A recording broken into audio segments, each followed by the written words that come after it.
Ladies and gentlemen, welcome to the Fantasy Couch Podcast. We just got done witnessing Tankathon 2024 NFL Draft Order. What's going to happen? That was the most exciting thing about Thursday Night Football. And the Bears win. And that means that the Bears win the Tankathon as well. In the mix, we have the Giants, we have the Arizona Cardinals, and of course the Panthers, and of course the Bears. So we got these four crappy teams trying to win Tankathon. Why do they call it a tank, like a army tank?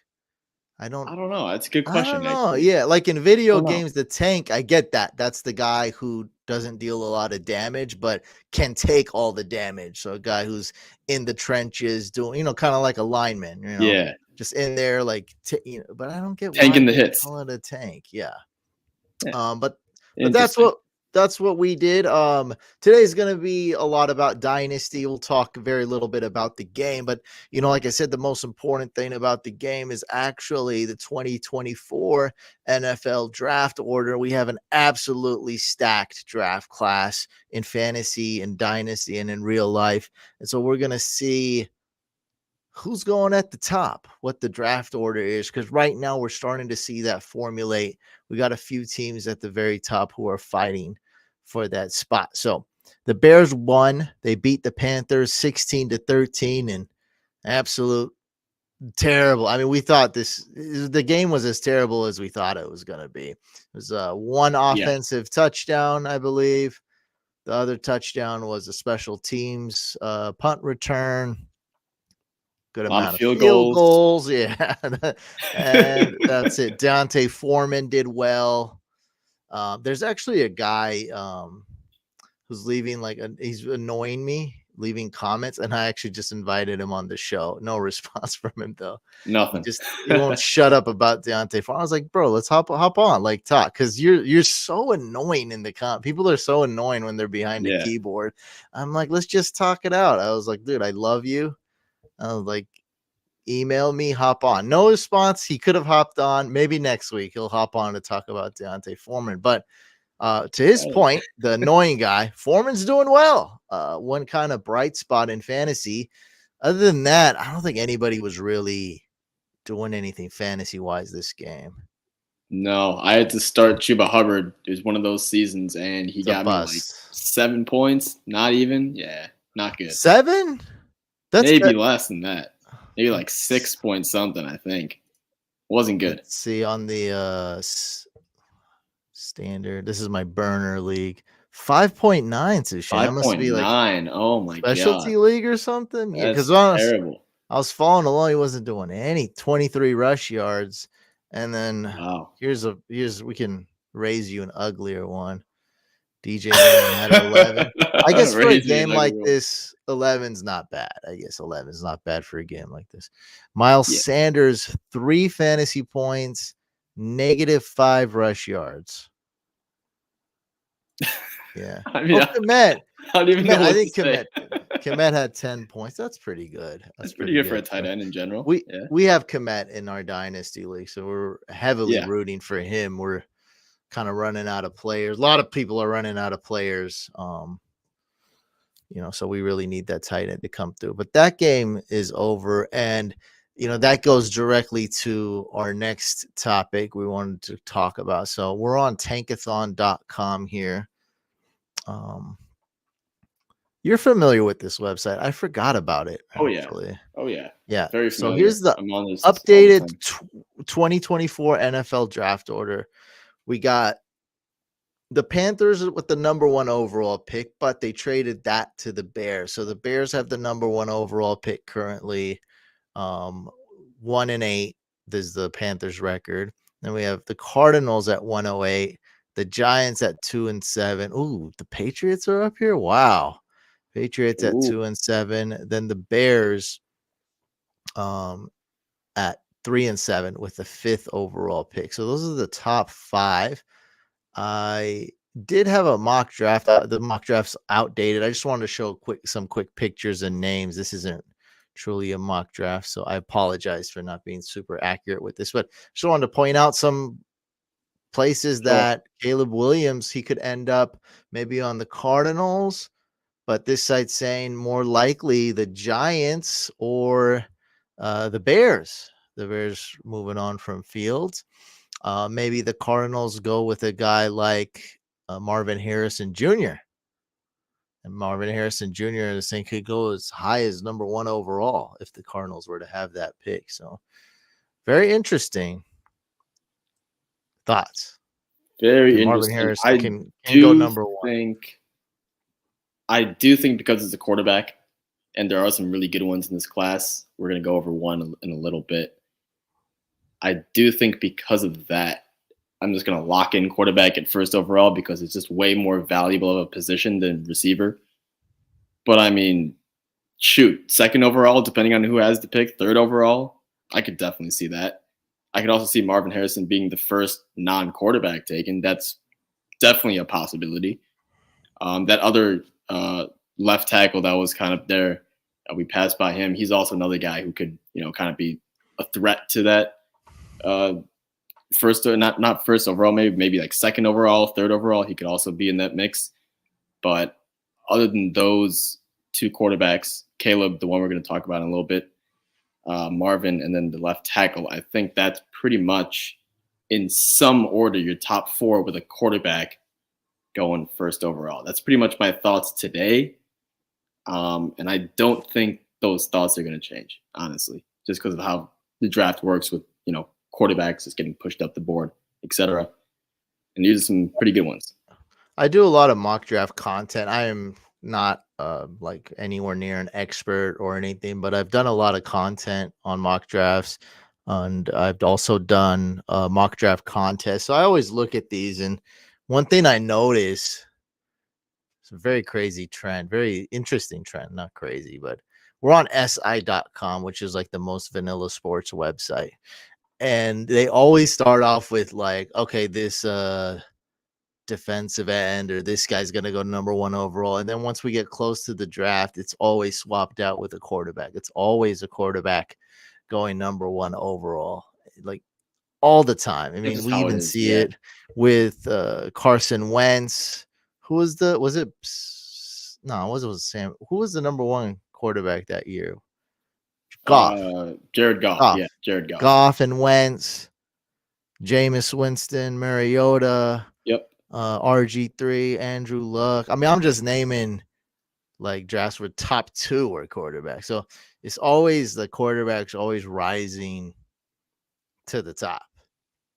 And a lot of teams often are trading a ton of assets to get there. And I'm reading a lot of articles like, what's the worst what's the worst trade in NFL history? And it's often to do with a quarterback.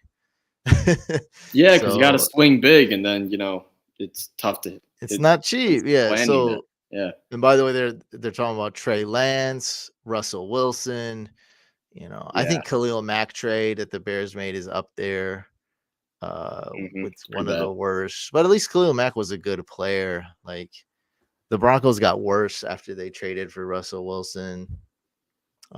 It's often like that. I know RG3, they had to pay up, and they're also saying that the Panthers trade with the Bears is pretty bad. Even if Bryce Young ends up good, they had to pay a lot, but that's just the cost. And I think people that are writing these articles, and I'll probably say stuff like that too. I'm not innocent. I'll probably chime in on this narrative and say, that was a bad trade, this and that. But I think they're not understanding how it feels like to be a franchise that can't find a quarterback. And that's the Panthers, right? Since Cam Newton was a young man, basically. Yeah. Since he hurt his shoulder, they haven't really found a quarterback. They had Sam Darnold there, Baker, honestly, a bunch of guys I don't remember even. Yeah, a bunch of randos. Like PJ Walker was there for a little bit. PJ Walker for sure. He was actually like not terrible, but there was other guys behind him to where like they couldn't even play anymore. Even seeing Sam Darnold was there for a little bit, right? Yeah, it was horrible. Yeah, Sam and Baker and so it's all I get it. Lower. Yeah. Yeah, so it's tough. It's been tough, and when you don't have one, I don't remember before RG3 who was the quarterback for Washington. I have Oh my god, no clue before no Kirk idea. Cousins and RG3. Yeah, I mean they must have been desperate. I'm just kind of guessing at this point. I can't remember off the top of Yeah, my it's head. basically Joe Theismann, and then since Joe Theismann, RG3. You know, Joe it's Theismann. nothing. It's been a while. Yeah, it's Yeah. I'm sure the quarterback was a nobody. They had Jason Campbell for a little while. Jason Yeah, Jason Campbell, Campbell. You're but right. he Mhm. wasn't he sucked. Yeah. I don't yeah, I don't He's a notable name, I guess. did the He Bears really is. QB go there? The one that Rex Grossman, he probably played there a little Rex bit. Gro I don't know. Maybe. I think so. You have no I don't know. we got there we go. There Rex we go. Rex Grossman, Grossman, Donovan our McNabb. Okay, producer. we should have known Yes. Donovan Rex McNabb Gross though. Okay, but it was only 1 year. But yeah, I mean, he's still, a big name though. that's Huge name, probably yeah. the biggest name other than RG3 in I don't know how many It's years. funny. McNabb was like the worst though out of all of them. Out of all the three, yeah, The probably biggest name, but oh, dude, terrible. he couldn't Oh my even god. get the ball off the ground when he threw it. It was just in the Yeah, dirt every time. It was so bad.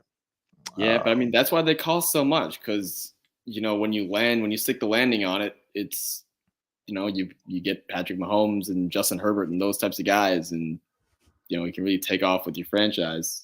But I mean that's why they cost so much. But it's hard to make it happen. And and oftentimes you get these busts.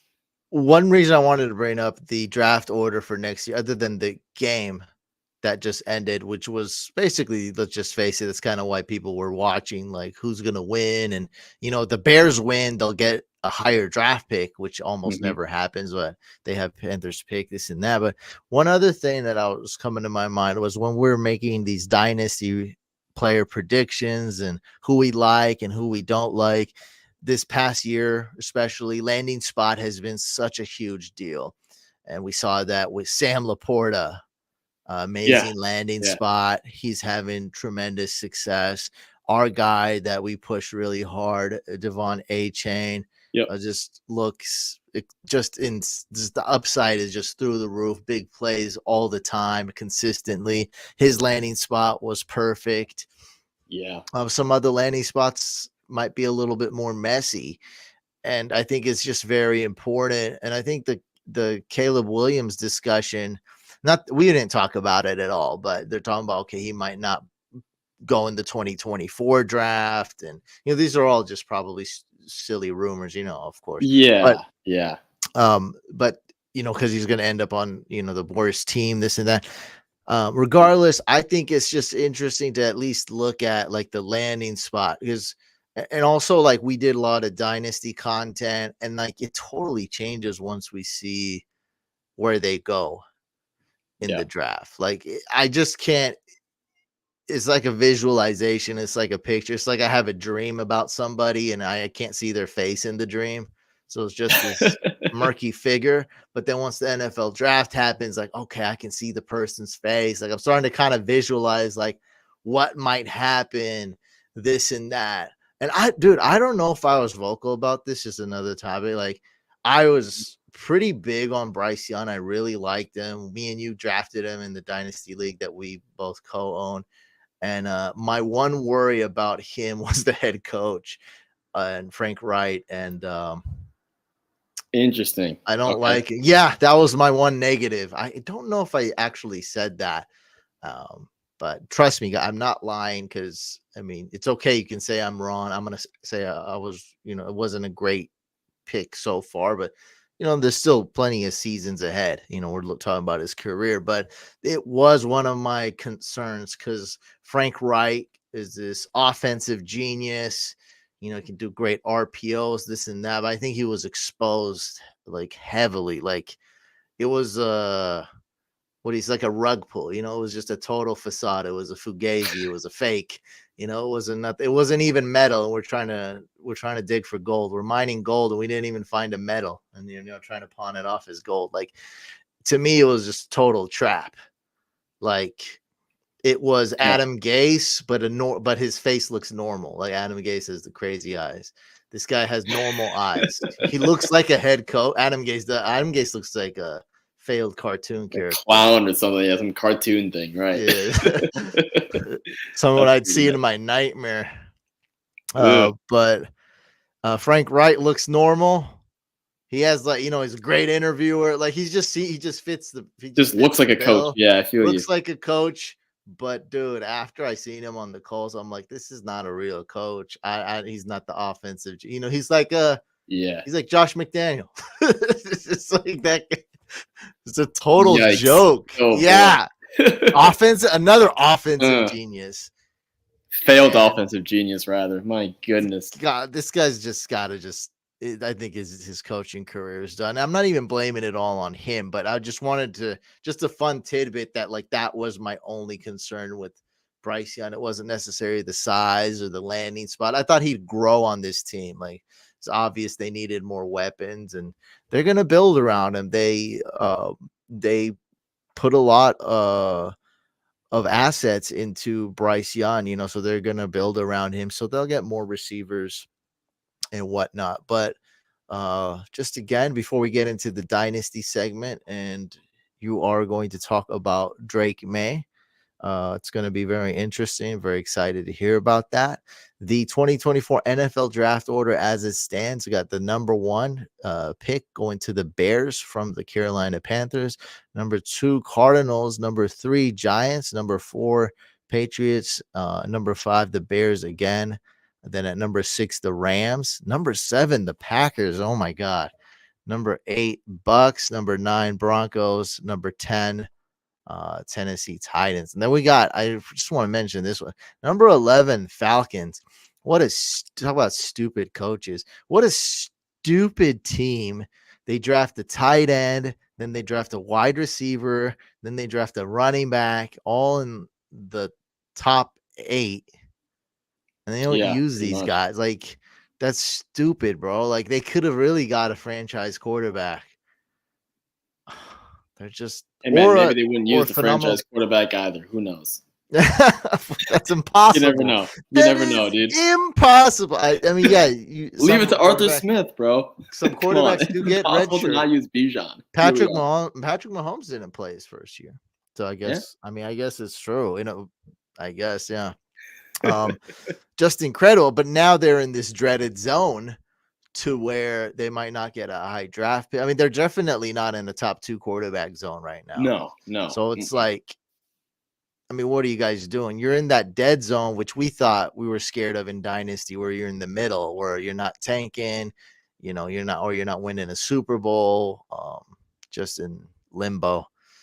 It's ugly. We're ready for the Dynasty segment, though? Yeah, I'm ready to go. But I mean, that is depressing to hear about Atlanta, because they got, tons of Bijan. Both of us do. And Kyle Pitts, we're both high on. At least I'm still holding out hope. Well, everyone thought he was a great prospect. I mean, that was not like, and we saw his first year. Like, that's the thing. Like, no one's out of all the crazy messages I get, no one's like, I told you Kyle Pitts would be athletic bust. Like, everyone knows the potential. Like, I mean, we've seen it that's the thing. We've seen Drake London as well. We've seen Kyle Pitts. We've seen Bijan. All in the NFL look good.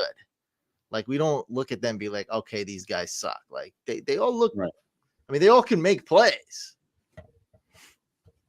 Just Arthur Smith doesn't want them to make plays. He'd rather throw to like Mac Hollins and Cordell Patterson, whatever. But yeah, that's another point. Kyle Pitts is still good. Just give him a real QB.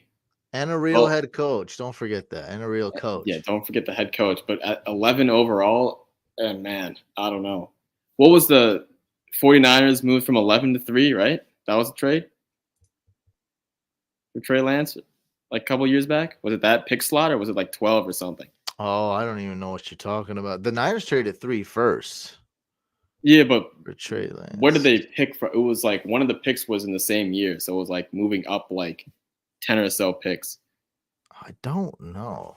That's such it'll basically my point is it'll basically cost Atlanta as it stands right now. If they, pick around 10, 11, it's going to cost them, 2 more first round picks, which I don't think.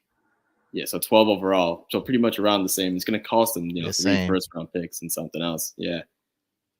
And, so it's not happening. I think these picks could be more valuable than Yeah. the picks that year because Trevor Lawrence was off the table. If it was Trevor Lawrence, then that would have been expensive. But other than Trevor Lawrence, yeah, these picks are probably more valuable. A Drake Maye or Caleb Williams. I think that's more valuable than Zach Wilson, Trey Lance. Yeah, absolutely. Easily. I think so. Yeah. Yeah. Well, Okay. speaking of which, let's get right into him, right? Let's do it.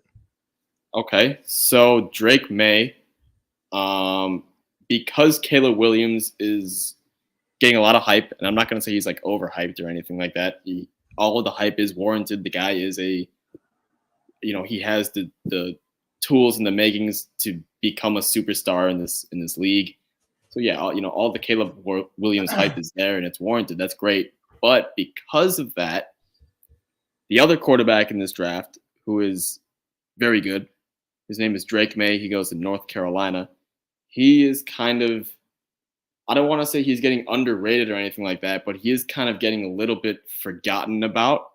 And, more people are talking about the receiver we mentioned earlier, Marvin Harrison and everything. And, when people are, I guess, tanking, because you're not tanking, but I guess, like kind of setting up their team for the future a little bit, because, now we are in week 10. We talked about a little bit last week that you kind of know which direction you're going in. And for those who are kind of like, stripping the team a little bit, trying to, get the highest draft pick that they can. If you're not going to get the first pick, maybe someone has already been tanking. Fine, got it. But second overall, people are thinking take Marvin Harrison Jr. And we discussed him about a month ago, a little longer than that maybe. He's very good receiver, very safe receiver. We talked about how he's going to be valued very highly in Dynasty. But no one's really talking about or considering Drake Maye at 2 overall. And to me, I think like it's not going to be for everyone, but there's going to be some leagues where like he could be going 1st overall ahead of Caleb Williams. Like he's on that type of level as far as, again, landing spot's going to be huge, right? So if Caleb Williams does not go to like the most optimal landing spot, and let's say Drake Maye goes to a team that has, maybe a team trades up that's, already kind of set up on offense or something like that. Maybe Drake Maye, at least the talent wise, he's close enough to where if the situation becomes better, I would have no issue. Like I would probably, advocate for him going 1st overall. Why is that? Right?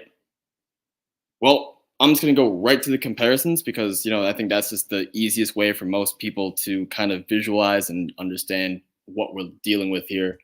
Like me. He's going to get, he's going to get compared to 2 guys a lot. It's going to be Trevor Lawrence. It's going to be Justin Herbert. Okay. Trevor Lawrence went 1st overall in the draft. Justin Herbert, 6th overall. Trevor Lawrence 1st overall in the 2021 draft. Herbert 6th overall the year prior, 2020. And I believe that Drake Maye is going to fall somewhere in between that. So again, I do think Caleb Williams ends up being the 1st overall pick in the NFL draft. I just think that that generational hype and everything is going to take him over the top. But I don't see Drake Maye falling out of the top 5, for example. Well, I guess top 4, honestly, because we talked about the tackle and whatnot. And what we're going to see here is as we, continue moving on from this, the evaluation is going to be very similar to the draft capital, right? So Trevor Lawrence, best draft capital. Justin Herbert, projected worst, quote unquote, draft capital, but still very good. And then Drake Maye somewhere in between. Kind of the same thing as a talent. Let's get right into it. Scroll down a little bit here. Basically, look, let's first see why they're similar, right? And it's really, they look the same. Like all 3 of these guys, when you see them on a football field, they look the same, right? I know the height and weight's a little bit different. Okay, Drake Maye is the shortest guy, but he's a little bit thicker, I guess, at least compared to Trevor Lawrence, who's more of a slender. He's not skinny by any stretch of the imagination, but he's definitely more of a thinner build compared to the other 2 guys. Justin Herbert, just the largest guy in general. Herbert looks skinny though, but Yeah, weight could be a little, it could look so different on sure. so many. Like Sure. Kamara looks skinny, but he's extremely Yeah, powerful. and that kind of leads into my point. Like, even though they all are, slightly different heights, different weights, they really look the same, and they really all just strike people as that. I'm going to use that buzzword, that prototype passer. You know what I mean by that? Like 6'5", 6'6". Not Bryce Young or Kyler Yeah, not Murray. Bryce Young, and not even like Lamar Jackson types, right? Like we're looking more like a Joe Burrow with a little bit more mobility, even maybe, right? So again, I kind of told you earlier, Trevor Lawrence 1, Drake Maye 2, Herbert 3, as far as when they were going to get drafted in the NFL, like pick slot, right? So when we're looking at the pedigree, that kind of also matches, right? Trevor Lawrence, generational prospect. Next, Andrew Luck, John Elway, Peyton Manning. Those were the names that you heard with Trevor Lawrence, if you remember that. Justin Herbert, more of a polarizing guy, right? But he wasn't, he was still drafted very early, 6th overall. That's nothing to, nothing to snooze about. Most people had him as a bust that I talked Yeah, to. a lot of people had him as a bust, and he was very polarizing. And we'll get into, the why on that. Drake Maye, not as polarizing, right? He's not exactly a generational heralded as like a generational or a transcendent type guy, okay? But he's also not going to be as polarizing as Justin Herbert, to the point where, like, everyone's going to say the consensus is going to be that he's the QB2. He's very good. Obviously, where the consensus might be different is, are you going to take Marvin Harrison or Drake Maye or Caleb Williams? That might be where people differ. But no one's going to disagree that he's good versus bad, or the QB2. There might be like that 1%. That's about it, right? So he's pretty much stable. And the point is that his pedigree is basically somewhere in between Trevor Lawrence and Drake Maye. So now if you move on to the arm talent, and arm talent kind of is like combining everything, I guess, into one thing for now. Of course, we're going to talk about Drake Maye in even more detail, as the season ends and get some film and everything. Really get into the nitty gritty. But, for now, it's just more like an introduction type of thing.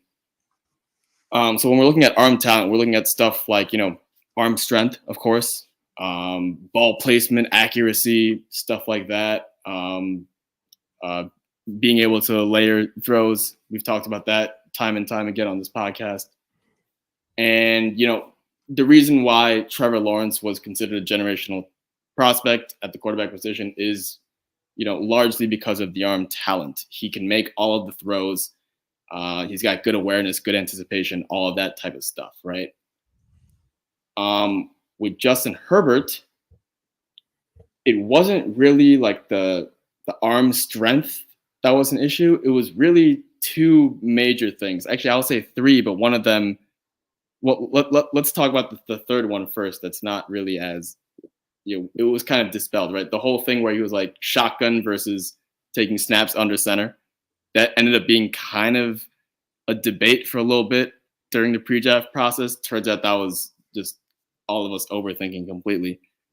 But the two main issues with Justin Herbert, as far as the arm talent would go, is number one,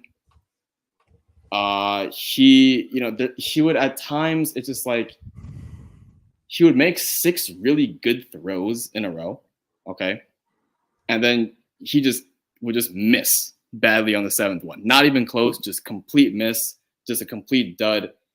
And that would happen like routinely. So it's not like, oh, it's like a one-off or like one bad pass per game. It was literally like, okay, 3 to 4 to 5 really, really good throws, and then just one dud. 3 to 4 to 5 really good throws, another dud. And it's just like, it happens so often. It's like, can we fix this? Can we eliminate this out of your game completely and, elevate you and get you to that superstar level? And obviously the Chargers have done a good job with that. The other thing is the anticipation, right? So we're looking for college guys to throw their receivers open, right? Like, it's one thing where you're accurate and you hit your guy in the hands, and you make a throw a catchable ball and whatnot, right? But that second level, getting to the NFL, being a high draft pick, being successful in the NFL, and all that stuff, it's about throwing your receivers open too, right? So like on a route where maybe like your receiver's running a flat route, okay, you want to throw the ball outside, kind of aiming out of bounds to a spot where only your receiver can catch it and the defender, for example, cannot, right? That's an example I think that everyone here can visualize.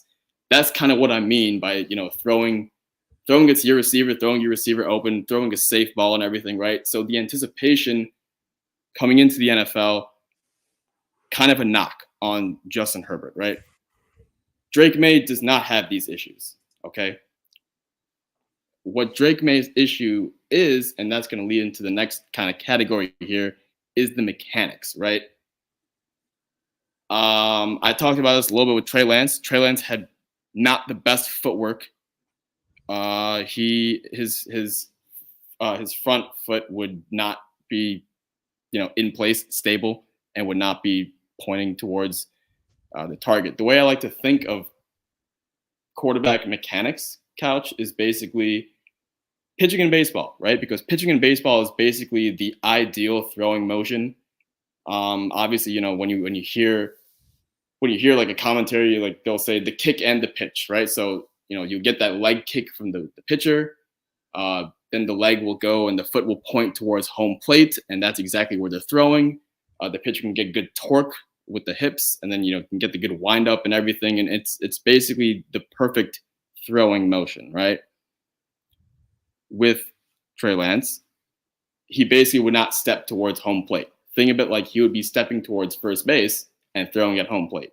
Not the best. Obviously, that's an exaggeration, but not the best way to throw it. With Drake Maye, he does not have a wide enough base to him, right? So I want you to think of when a pitcher pitches, he lifts up his leg and then he really extends his front foot, right? So when he puts it back on the ground, it's way out in front of him. He's like in a full extension. His arms are out wide, and he's going for his windup, right? With Drake Maye, the base is a little bit narrow, okay? What does that lead to? Why is that a problem? The problem is, well, now it's going to lead to when he's got to move around in the pocket, at least the crossing feet. The one thing that is an absolute no-no in football is crossing feet. You do not cross feet. Think about it like this, right? If you cross your feet, how easy is it for someone to knock you down? Much easier than if you had, your feet stably firm with a good foundation, good base, right?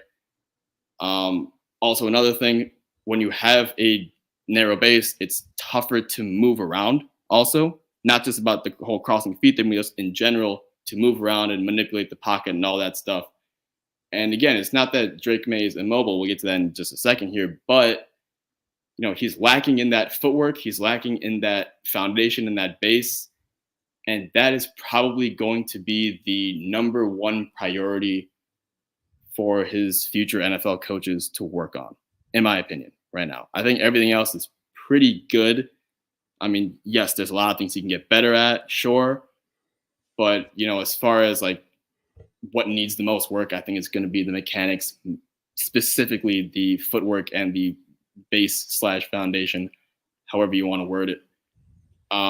With Justin Herbert, again, his knock was not really about mechanics. It was more on the, anticipation and the just missing one throw often type of stuff.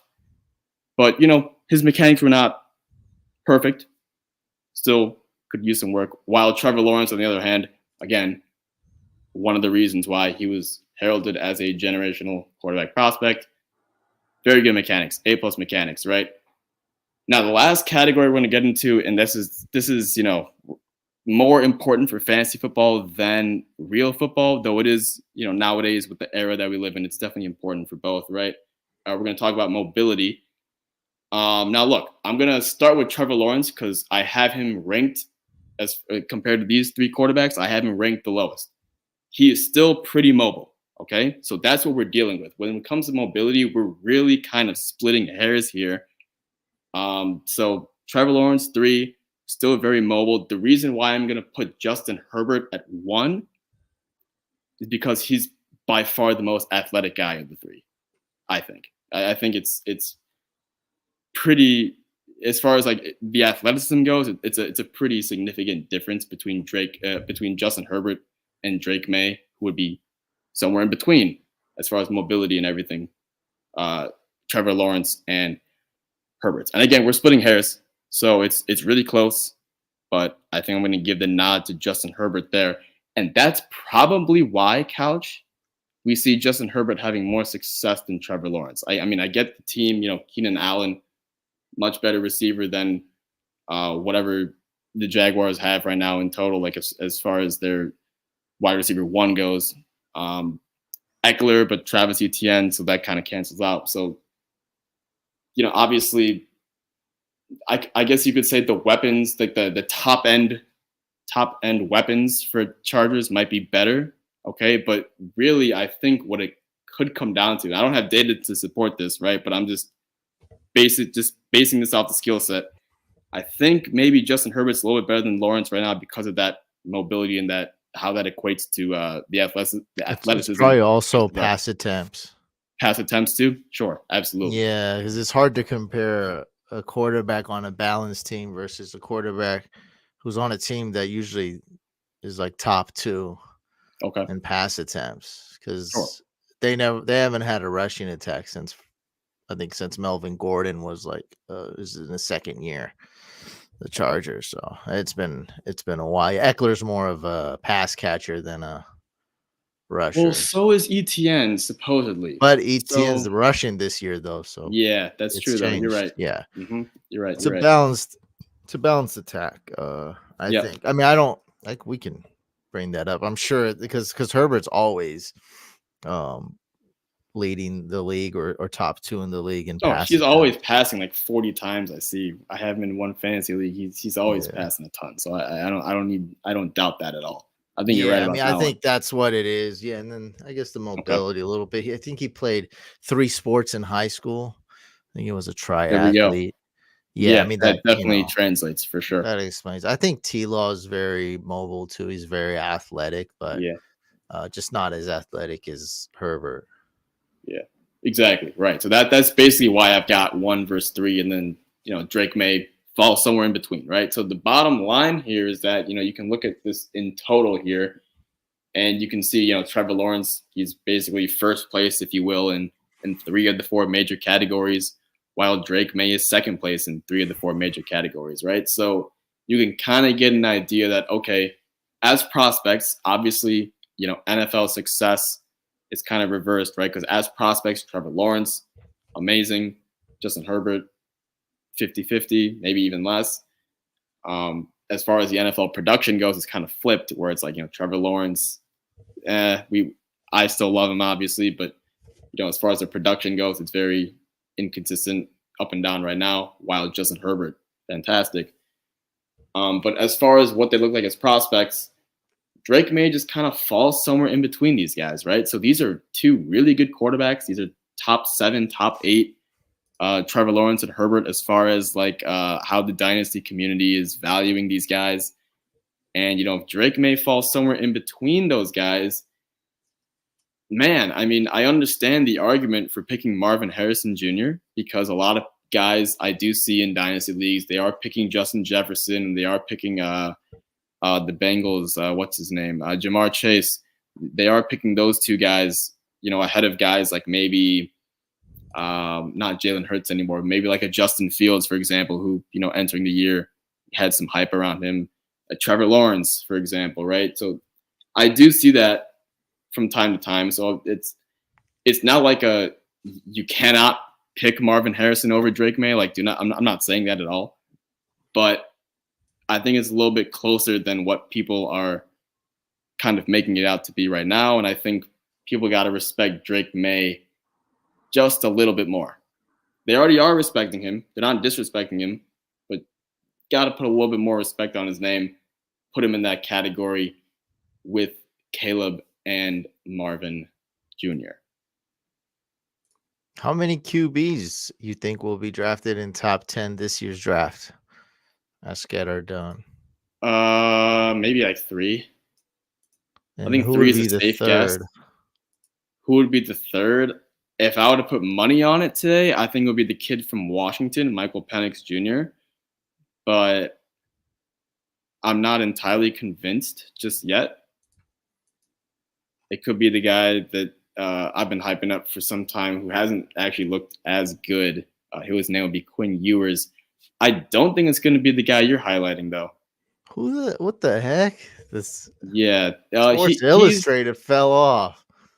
He's a 5-star recruit, JJ McCarthy. We're going to talk about him quite extensively, actually, Couch, because I have a lot of personal friends who know him, and actually 2 of the quarterbacks that I have on the team that I coach, they have been on with a camp in a camp with JJ McCarthy, so they know a little bit about his personality.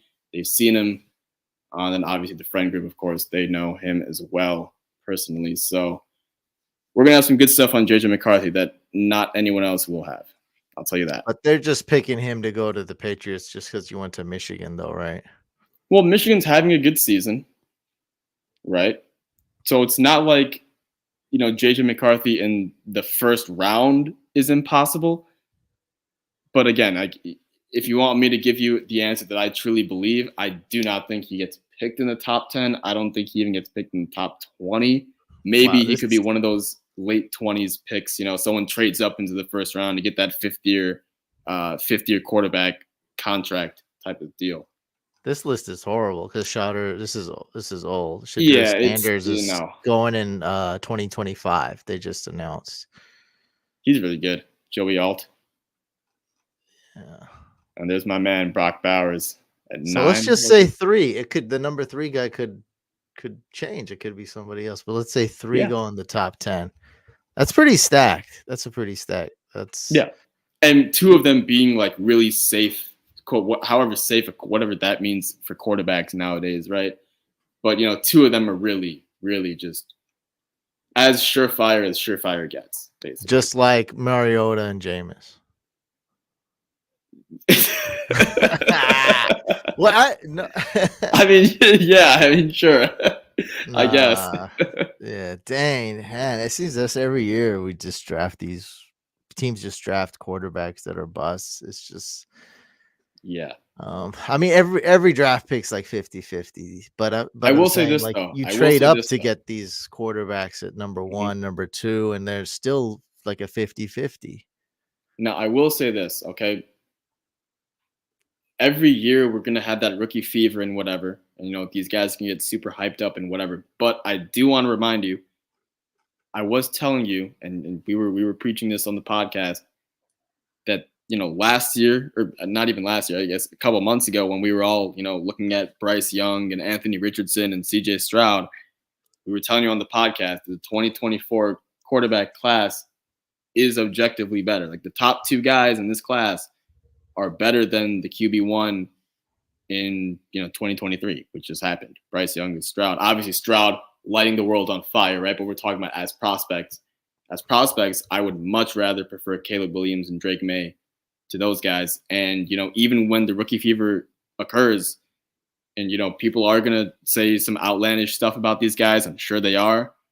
But the reality is they're still just better, prospective NFL pros than Stroud and Bryce. So they're going to get hyped, but, they're good. That's basically what I'm trying to say here, I guess.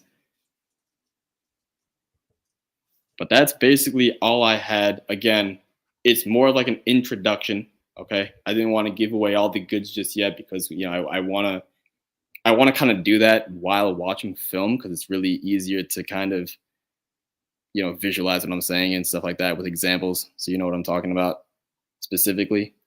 But, it's a good intro to him. And, when you are tanking week 10, if you have to tank, if you're not competing, your team's in rough shape. Just know that, while everyone is obsessing over Caleb Williams, get Drake Maye and you could check off your quarterback spot right there and then. QB1 could be checked off the books with Drake Maye in the 2024 draft. Lewis is asking, would you trade away Kyler and go with one of these guys, Caleb Williams or Drake Maye? Okay, so that's interesting. So Kyler Murray, okay, so first of all, with Kyler Murray, we don't know for a fact if he's going to remain on the Cardinals. I would assume if the Cardinals win some game, like he's going to be coming back soon. And if they win enough games to, kind of get, right now they're second overall, 1-8. If they win maybe 4 or 5 games in total on the year with Kyler back, maybe they become in that ninth or 10th, 7th or 8th kind of overall pick, and they're not in the running for Caleb or Drake Maye. And at that point, I think I'd be more interested in Kyler Murray than these guys because of the landing spot. And because I know that he's secure there, he's got a contract. Now, while he's not a great, real life quarterback, he's pretty good in fantasy football. He's shown us that he could be a top 3 fantasy football producer at the position, which is extremely valuable. He's a dual threat guy, true rushing quarterback. That's valuable for fantasy football, right? So, man, I'm thinking Kyler, but at the same time, right? Because if the landing spot for Drake Maye is good, for example, maybe I want Drake Maye. So it kind of. I completely disagree. I think Kyler, unlike Lamar, Kyler's trending down, I think, because I just mentioned Lamar just because of the rushing yards, because you mentioned the rushing yards. Kyler, I don't think the guy is going to help you win a championship. So I think if you can get anything great for him, do it. You think he's always hurt. I mean, that's a fact. He's hurt every year. He's only had one season where he helped you actually win a ship. And other than that, he's just been worrisome. So I would rather just re-roll the dice, right? I would rather just go random. Whether it's even if it's in a bad landing spot, like if Caleb Williams is going to like the Bears and the Giants pick Drake Maye, for example, like, man, that just looks terrible. I know, paper. But things change so bad. Like, I thought the Texans were a complete joke. Honestly, I thought that was a doomed franchise. Now they got a real coach. And some surprising things happen. They hit on the quarterback, the best rookie quarterback. I know, but just go back in time 11 weeks. You didn't know any of this. I'm just saying, anything couldn't happen, and it's not like the Cardinals are they're not a dynasty. They're not like, were they so great? Like, are they the best? Like the best? I don't know. Maybe I'm just super down on the potential, just the potential disappointment of the landing spot, right? I mean, as far as like, let's just talk about like the pick value that's going to cost you, right? 1.01. CJ Stroud's landing spot sucked, though. Say that again. CJ Stroud's landing spot sucked 11 weeks ago before we saw the games. I think the landing spot it's a big I would argue that CJ Stroud turned the team around. I would argue that the landing spot did not do CJ Stroud many favors. I think the coach is big. They got a real coach. They had a fake coach. They got a real coach. It's big. No, of course he did. But if he can do it, can Caleb Williams do it? The landing spot, of course, it's a huge deal. That's how I started off this show. But yeah, I'm saying Kyler Murray, I don't think he's going to help you win. So I'd rather re-roll that. Let me get to my next point, because that's going to be more functional advice, right? The reality is, like, this trade is not going to happen. You're not going to be able to get Kyler Murray for one of these, or trade away Kyler Murray for one of these guys 1-for-1. It's not going to happen. What? Now, that's good. You say you're not going to be able to. Likely, maybe this guy's got a trade on the table. If you do, that's great. I just in most leagues, unless there's like some whack guy, right? In most leagues with competitive guys, where people know what they're doing. Okay, yes. I'll preface with that. Okay. Yeah, it has to be a whack guy for sure. It's not gonna. The cost is not gonna be this. Okay, so that's another thing, right? Because yes, we're all, you're saying re-roll and everything. There's a good shot that one of these guys is a complete faceplant bust, and then Kyler Murray is actually just straight up better. That's a realistic shot, because he's like, these guys are rookie. I guess it's 50-50. 50-50. But also, there's like 100% chance Kyler will get hurt. Kind of. That is also a very weighted coin on one side. Yeah, I mean, it happens every year. So I don't know how big the injury is, but it's every year he gets hurt. I mean, that's what I'm saying. Like that's why, when I say in re-roll, I use that word as in like, it's kind of a random. It's like a coin flip. I'd rather flip the coin, and one side of the coin will be worse than Kyler. That's how I look at it, and one side will be better than Kyler. Right. I'd rather do the coin flip because Kyler, I feel like, is leaving you and probably right in the middle. Maybe Kyler Murray and Gus Edwards. I don't know. Kyler Murray and some RB maybe gets it done. If you could do to something a win like now that, team. maybe. Because I don't know if you know Kyler's playing this week. Okay, good. Let's see what he looks like. I think I know. I'm just rusty, saying, but, like, maybe you can. He won't get a lot of rush yards. I'm just saying, like, maybe a win now sell on team. hype. Yeah, he could get Kyler. And right now, these picks are not as hyped. Obviously, serious dynasty players. I mean, vast majority, like you're saying, like super vast majority are not stupid, and they know 2024 early pick is important. But also these 2024 picks, they're gonna go up in value later when the hype goes around. What date did you say is the peak hype? Was it 1 to 2 weeks before the NFL draft? Yeah, when I like to sell my picks is about anywhere from 10 to 14 days before the NFL draft. Even the week of would be great. It's kind of difficult to do it the day before, just from like experience. I'm telling you that. I don't know why. That's what people are kind of planning. I kind of know why. It sounds crazy, but some people actually go to the draft. Some people are planning. Like there's just for some reason everyone's like just physically moving around. I just realized that. Like 1 out of 10 homies are talking about actually going to the draft.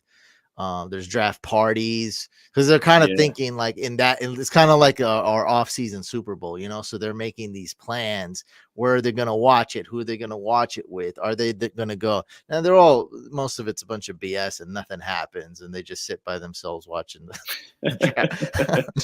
but they're hyped about it, the actual draft, right? They're not thinking as much about dynasty per se.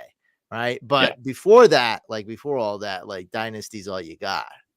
There's nothing else going on. And then it's like, oh crap, the draft's actually happening. Like I actually have to watch this and talk about this and watch it at some location, That's my theory anyway. I could be wrong, but I do talk to a lot of people and I get that sense a lot.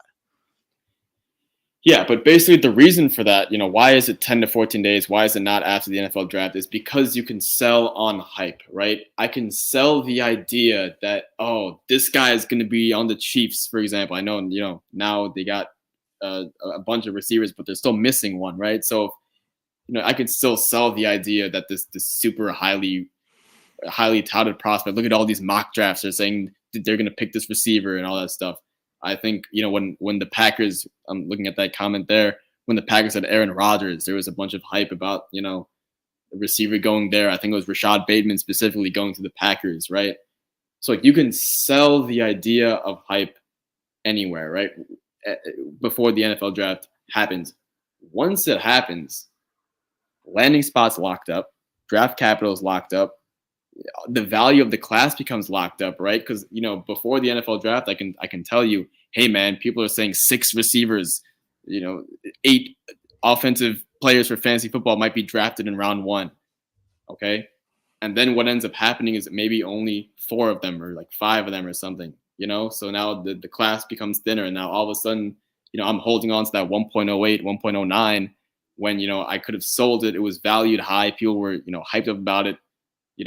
On Wednesday, and then on the Friday after the draft, people are just so down on it, right? So that's why I like to do it, to sell those picks if I'm going to, 10 to 14 days prior.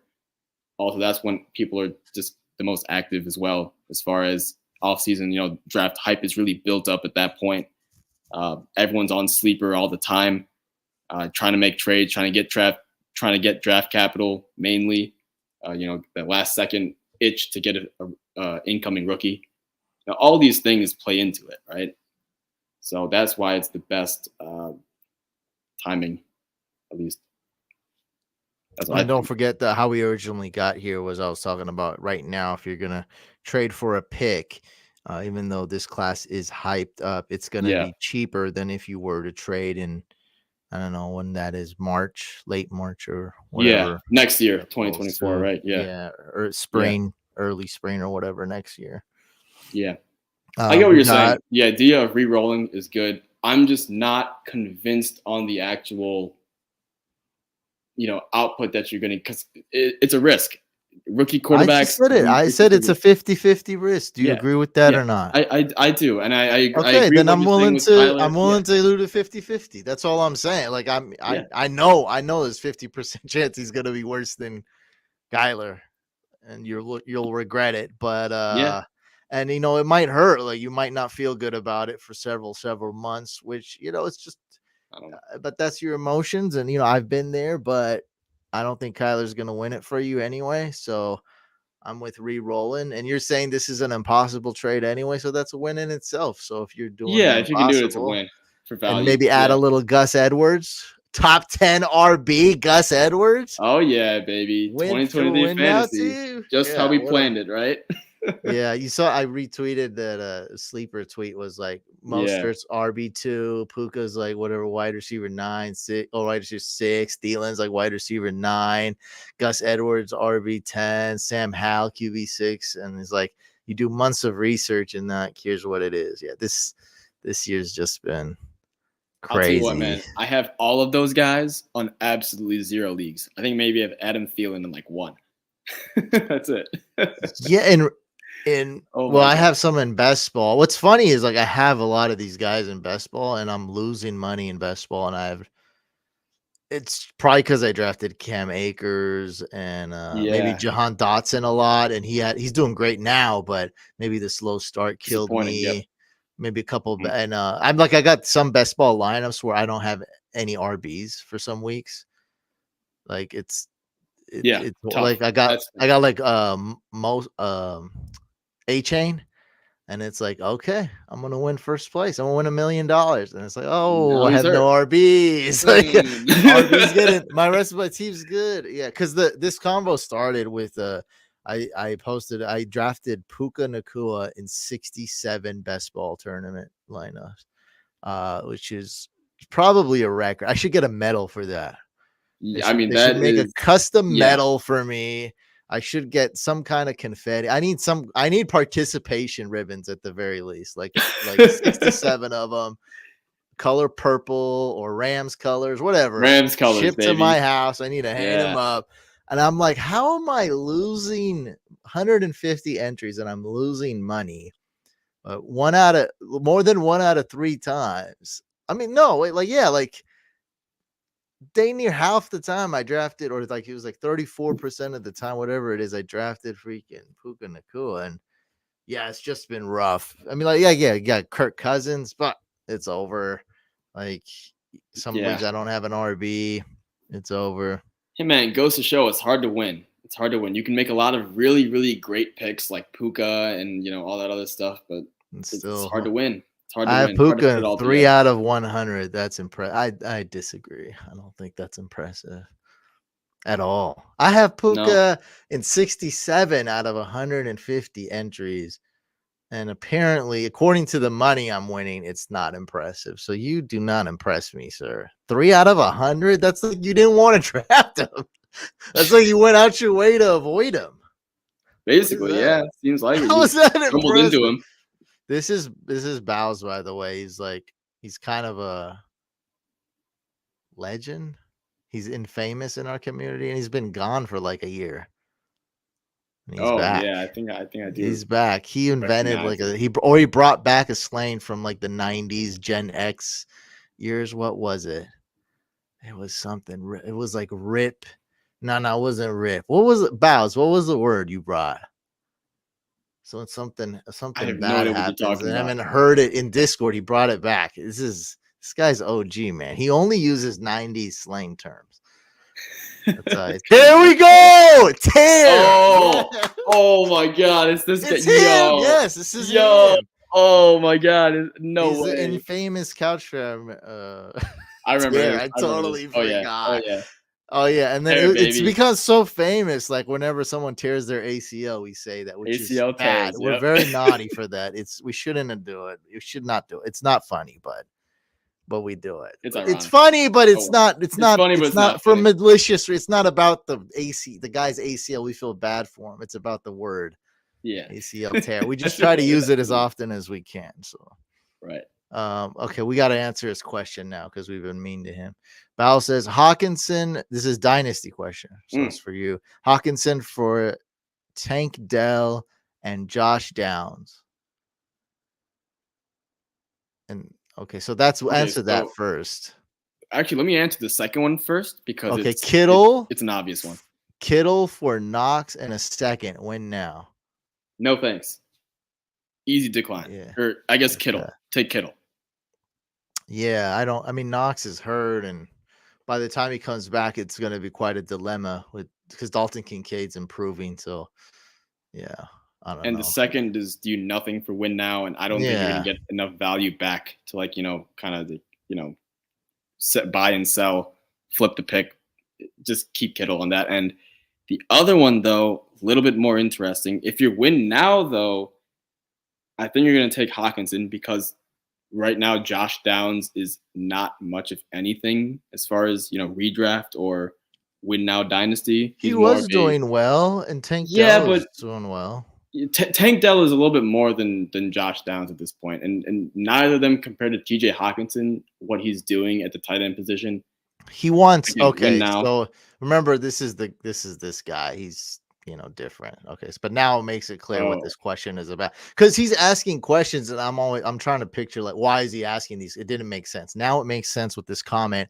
He's saying no, I want Kittle or Hawk, so I need a tight end. Is probably how he should have prefaced this. got it. Okay. It's a dynasty league. I'm trying to win now.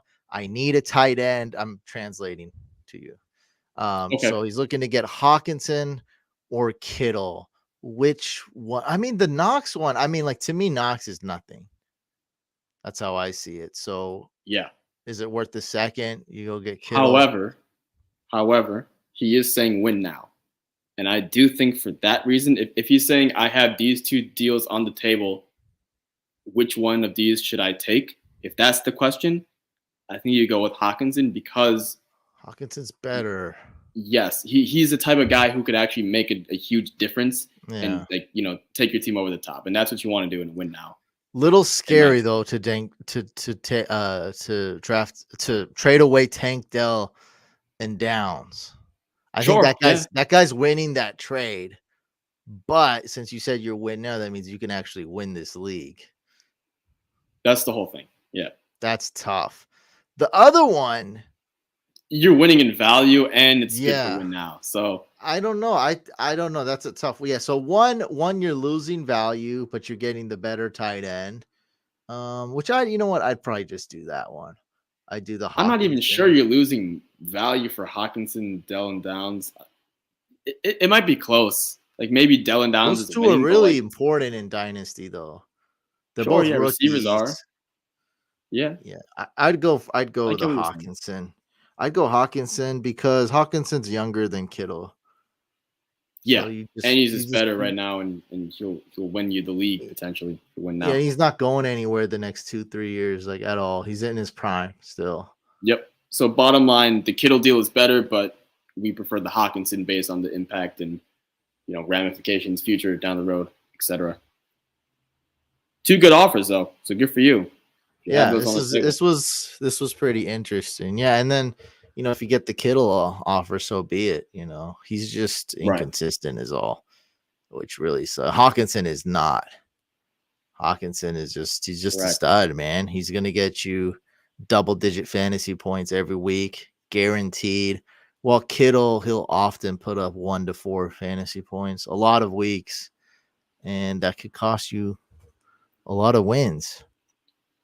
To cost you the playoffs if it's in the wrong week too. So keep that in mind. Keep that in mind. That's why I like the Hawkinson thing. You think if Kyler looks good these last few weeks of the year, the Cardinals go for Marvin Harrison Jr. I'm just gonna say yes. I mean, I And guess. that's why I would take Kyler Murray over those two guys. Yeah, That's that could part of be a it too. great. You He know what could I be mean? elevated because that guy's gonna like elevate the offense just like or even more so than Hopkins. 'Cause Hopkins was amazing in Arizona until he started getting hurt. And then we have essentially potentially a Yeah, better DeAndre Hopkins yeah. in Arizona. That would Yeah, be really that could. nice for Yeah, Arizona. hmm Could happen for sure, for yeah. sure, for sure. But who knows? Yeah, Now, who knows? also, hold on, because there is like an if caveat to this Mm. question, right? He says if Kyler Murray looks good the last weeks of the year.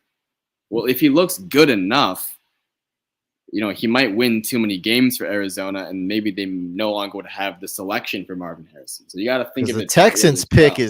The Texans pick is cash. It's gone. Oh yeah, It's it's blown with it's the wind. it's The done. Texans are too good. They're an average football team this year. They're gonna have an Perfectly average average. pick. Yeah, Yeah, it's like right yeah, in the middle, pick 15. It's gonna change, but I mean, man, it might go down to 20 at this rate. yeah. My Mm, God, yeah, pick 20. That's way out of Marvin Harrison. So it's all about the Cardinals pick. yeah.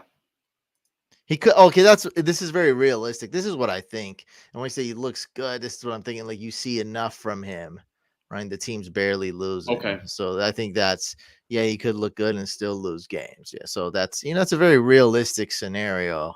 Like he's not running much at all in the beginning. He's doing okay, a little bit rusty. Then he gets better and he gets better. Then he looks great. And then the last couple games of the season, he gets the rushing back too, and it's like, oh man, like you get just enough taste, or at least the front office gets just enough taste of Kyler Murray, where he's like, he's back.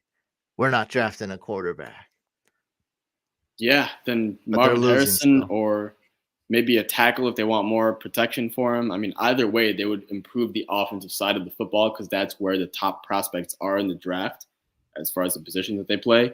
So yeah, I mean, whatever happens with that pick, if it's not a quarterback, it would just simply benefit Kyler Murray in some way. So yeah, I could see it. Could definitely see it. I would love if my Pats got Marvin Harrison Jr. I think the Patriots don't know how to draft on offense for some reason.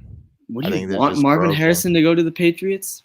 Yeah, he's a Patriots fan and he wants Marvin No, Harrison I'm Jr. asking you. I'm asking you, Kelly. Do you think that's Me? what like I don't want Marvin Harrison anybody to Jr. go to the generational guy? Patriots. I There don't you want go. Right. anybody going to the Patriots. They're so boring. And it's so crazy how Bill Belichick, he's so expired now. People are so over him. Like Yeah, it's looking bad. the saying his time might be over. I mean, like, dude, I don't remember the last time they drafted a good offense, like good player on offense.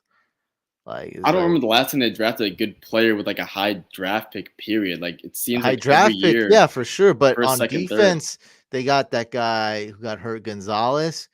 He looked Oh amazing. yeah, yeah, yeah. I Okay, mean, you're like right. they You're right. still like I'm not hating on the defense, like their trades and stuff. Although they're weird, like Judon looked pretty good early on the Patriots, and he got hurt, this year. But it's like I don't doubt the defensive mind, the defensive trades, and the draft picks, but the offense. I mean, They like picked so that we weird got tackle like Nikhil 30th overall. Nikhil Harry. Ugh. The Rams Cole laughed at them Strange. when they picked Strange. That's what it was. Like, Yeah. it's My dude, it's just God. like, Mm. what are you doing? Like, I don't know. I don't know. There was like reports Bill Belichick was like going against the scouts and like just picking his own. For real? I haven't even heard Yeah, that. Dang. yeah. No, that was the thing. Well, he is the GM. Yeah. Yeah. So I mean, it was his decision at the end of the day, but I don't It's know. it's just weird. So and then that Yeah. offense is just boring. Like I'm a Ramondre Stevenson truther, so like I like him, but like I don't know. I mean, if he goes to the Patriots, that means that Mac Jones is throwing the ball to him, assuming it's not Zappy or Malik Cunningham, whatever his name is. Yeah. So I don't like it. I don't like it. It's Yeah. because Bill is letting his dog make the picks. I think his dog's name is Nike. So, Hey so man, we got that happened on quarantine. We saw it. We saw it live. With our own two eyes.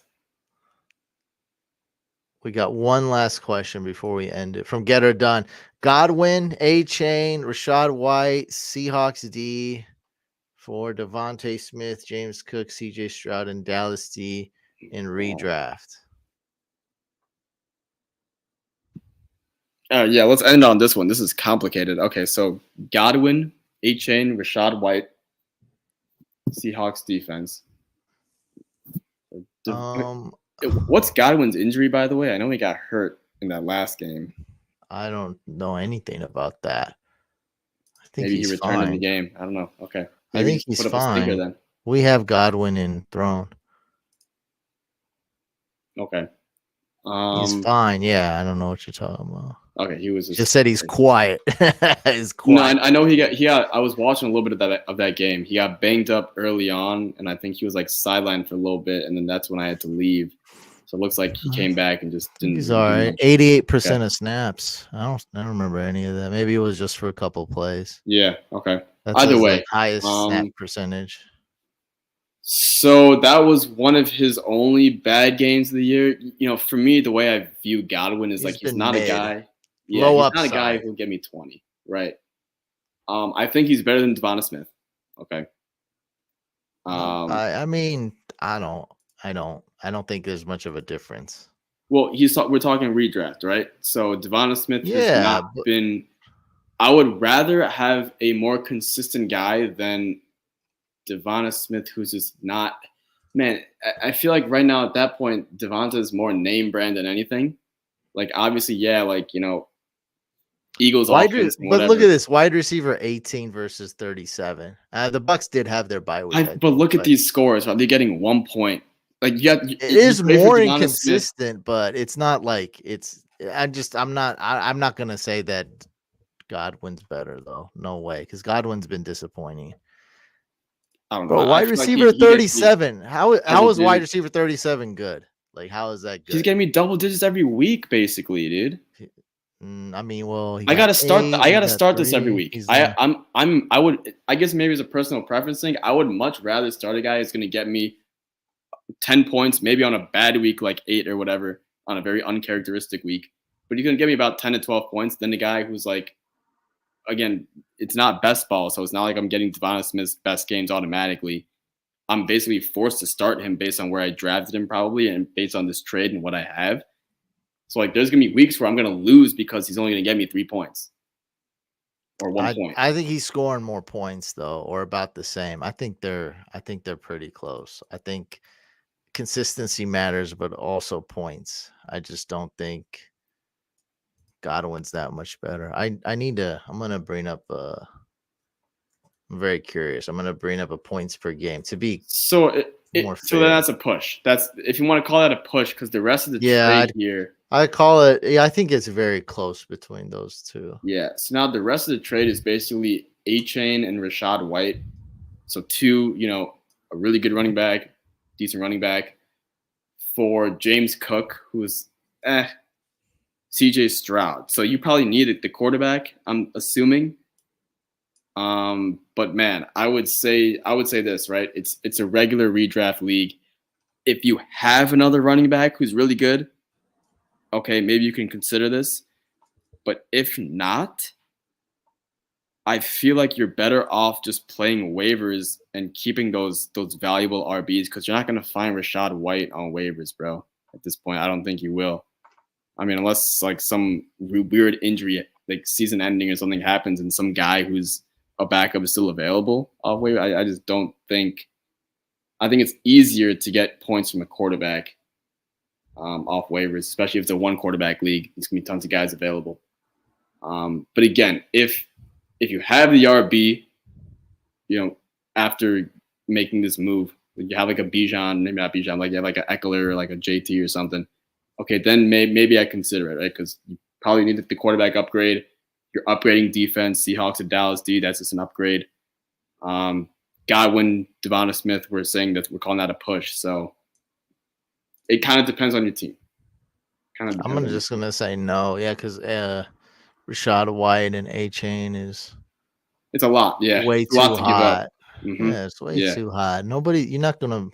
No matter what and James Cook, you think he's trash. I'm gonna say I'll be the Well, I mean, first so to that's the say thing, right? it's Like trash. It's trash garbage. RBs score. Great RBs don't score. That's how we are right now. RBs are all the same unless they're not like. But it's Unless they're I'm named just mean he McCaffrey or doesn't. whatever. I don't know what you're talking about. I'm just talking about he's not giving you points. Don't get hung up on the word. I'm saying he's not going to score points. Is what I mean.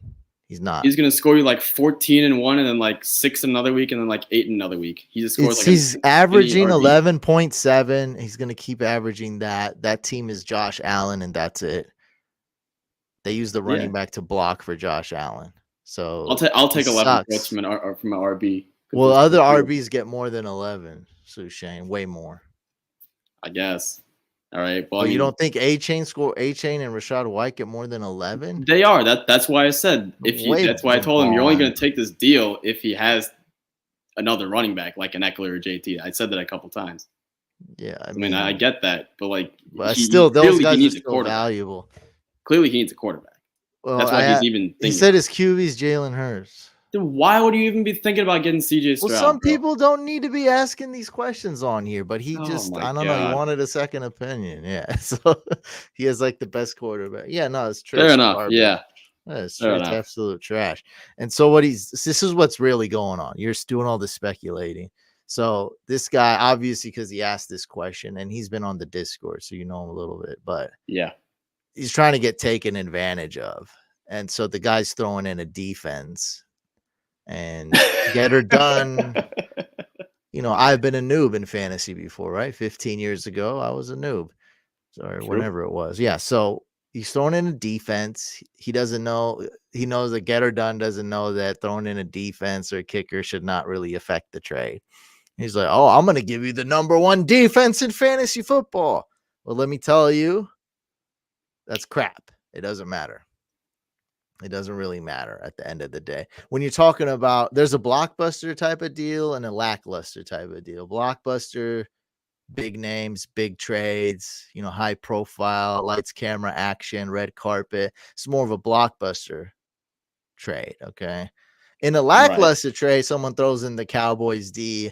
I might listen. You know, we're talking about like Rashid Shaheed, Devin Singletary. Give me another name that's like crap. Totally different perspective. I get what you're saying. Then I'll Jerick take McKinnon. Jerick, yes, there we go. I knew it. Beautiful. Yeah, that's a great example. Yeah, waiver fodder. Yeah. Oh, guys who get thrown on waivers sometimes get picked back up, and then usually get thrown back on waivers. Get that lucky 15-point week to be like kind of interesting. Yeah. With that, when I got the Dallas Cowboys, especially when they're going up against the Giants this week, I got the Cowboys D. I get Justin Tucker or Harrison Butker or something that I like. Then I'm interested. But when you're talking about a trade like this, we're talking about A-Chain, Rashad White, you know, big names like this. Yeah. Cowboys D is not going to matter. All you got to do is tune in every Tuesday afternoon to my waiver wire videos. I got the best streaming options for defense and kicker. And I think we're absolutely crushing it, by the way, on there. Other than the one time, and you guys, you know, let me have it when I said to get the Washington defense when they played the Bears Thursday night. That wasn't my fault. I don't know what I'm gonna use. I'm gonna get out of jail free on that. Whatever. That wasn't my fault. It wasn't my fault. Yeah, it was stupid. And I'm still mad at Washington. I hate that team forever. But yeah, we've been great. We've been streaming defenses. It's been working out. We've been streaming kickers. They've been really good this year. So that's what you're going to do. I was more so panicking over bye weeks. I'm 7th place and 1 game behind 6. And my RBs are decent. Pacheco, Ford, and Javonte Williams, not great, but serviceable. Not make this trade. And Rashad White. You said you got Jalen Hurts. So CJ Stroud's kind of a waste of a roster space for you. Yeah. And if you're worried about a bye week, just figure it out for 1 week. It's literally just 1 week you have to figure it out for. You can find anyone. You can find this guy's got depth. He's got good depth. So he's got plenty. You got Pacheco, you know, like you're good. Like you have plenty of depth. Some guys. Yeah, for sure. He's got who's he starting this week? I don't know, but he's got Jalen Hurts. It's just 1 week. You can figure it out. You can go get right now some great quarterbacks on waivers like Russell Wilson. He was dropped in just about in a ton of my 12-team leagues. He was available. because he was on bye this past week. You'll get Russell Wilson. You could go get Sam Howell. You can go get Geno Smith. You can go get Brock Purdy. Like, there's a ton of names that you can get for quarterback for just 1 week. You can make it happen. Josh Dobbs. I mean, that guy's not even available, though. He's so hot right now. He's not available. We got him before the game started last week in Throne. For us. So yeah, all thanks this to Bob. year's Geno Smith, no doubt. Yeah. Oh yeah. I mean, I guess that's a great guy, a quarterback coming out of nowhere. Yeah. Being relevant, not just real life, but actually in fantasy football, producing.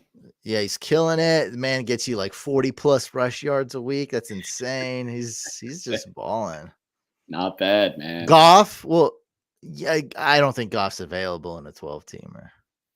No way. That's what you guys are talking about. I just saw someone said Goff has a good matchup, but he's not. I actually gave you names that are available in some leagues. Yeah, those are realistic options that you can target in your leagues. Jared Goff. That dude never touched. His foot never touched the waivers in any of my 12-team leagues. Hey, if he's available in your league, I mean, you should click off this right now and go add. AI projects him to lead the league in pass yards, which is crazy because I'm like, what? And then I look at it. You got all these guys on bye. Jalen Hurts on bye. Mahomes on bye. Some guys have tough matchups. So Jared Goff projected to lead the league this week in passing yards. Nuts. Insane. Hey, man. Herbert's not too far behind. Herbert would be number one if he had all his weapons. They're all hurt, but Herbert's like top 4 this week. That's crazy. Wow. Even T-Law's up there against the Niners, which is crazy. Wow, that's so it might be a bad week. A lot of bye week. A lot of bye weeks. Yeah. Oh boy, it might be a bad week for fantasy football then. If Trevor Lawrence is expected to be 10-team, he was. Well, we don't. 10-team. Maybe try to play in a 12-team league. Yeah. Let's not do the 10-team league. Goff is 220 odds on MVP actually, which is nuts. That's crazy. PFF picked Lamar as MVP, and I was like, man, I don't really like that. And then I was thinking, like, well, who else could be MVP? I think Mahomes. Josh Allen's. The Bills have lost too many games. He's like an MVP, but they needed to win some games. Like us, some of these games. Lamar, Goff. I mean, hey, there's still a whole second half of the season, to be played.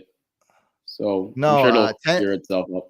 That's actually wrong. 10 teams not perfect. 12 teams perfect. That's why everybody plays 12 team. You don't know what you're talking about. 10 team is it's like for young teenagers. So when you're like 12, 13 years old, 14, that's it. When you're 10 years old, you want to be in a 10 team. When you're a grown man, and you want to be serious, and you want to be in a real league, make it a 12-teamer. I think it's a great place to end after we just lost this guy. Unfollowed us. Yeah, definitely, bro. Come on, don't hit me with that. Don't hit me with the 10-team. Hell no. Unless it's deeper rosters. Make it deeper starting rosters. Still, maybe we can no. This is the only time where to each his own. So if you love it, that's fine. But that's just silly, though, to tell everybody that that's the best. The best is 12. So what I tell people is you want to try to aim to be in a 12-team league. You can't. 2 people drop out. You're in a 10-team. That's fine, right? It's okay. You got to make the best. It's not like the season's over. But what I say, if you got a 10-team league, add another flex spot, make it super flex. Now, all of a sudden, you got a real fun league here. Mm-hmm. Maybe even if you want to be really cool, probably make it tight end premium, Sushane. That way you're starting tight ends in one of those flexes.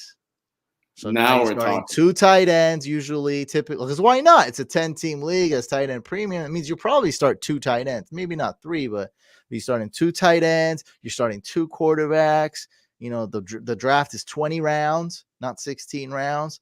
Now it's super fun. Now it's all, and what's the whole point of that? That's to make it that's to simulate a 12-team league, because 12-team league is so satisfying. It's so sexy. It's so beautiful. It's the epitome. It's perfection.